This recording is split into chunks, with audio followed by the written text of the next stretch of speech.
there's this term out the GOAT, right? The greatest player in basketball. And Sonny Vaccaro, 83 years of watching this, and this is only what I think and thought. There's a GOAT in every generation. It's very hard to pick out from Wilt Chamberlain to Bill Russell. Comparing eras is impossible. Yeah, you can't do all that. I mean, I can't. I mean, the world. It's good for you guys to do it in the media because it just tells. LeBron right now is running for the GOAT, and if he wins again this year, which the people are crazy if they think they can't win, if he would do it, that'd be fair.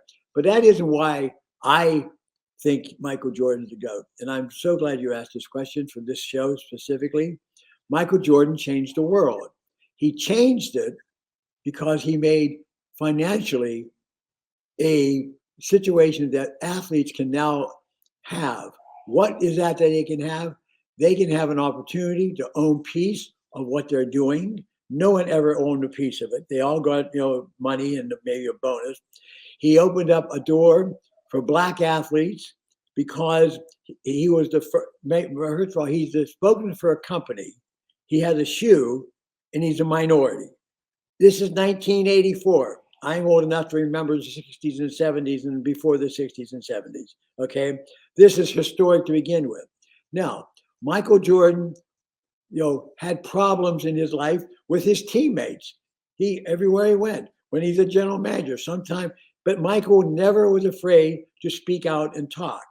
Michael had problems with when he sold a shoe, and Democrats and Republicans buy the shoe, right? Yeah. But what Michael Jordan never had a problem with to the public was convincing them that he was this person who started this world where other people benefit by he was the first person to open a door for someone to benefit in everything today.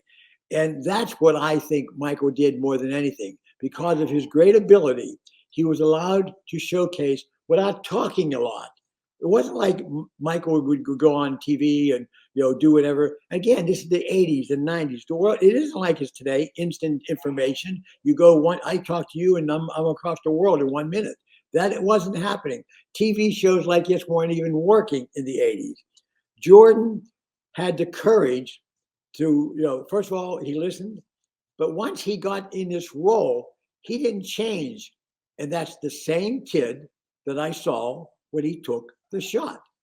He didn't care what you thought of him. He didn't care what teammate he had to argue with.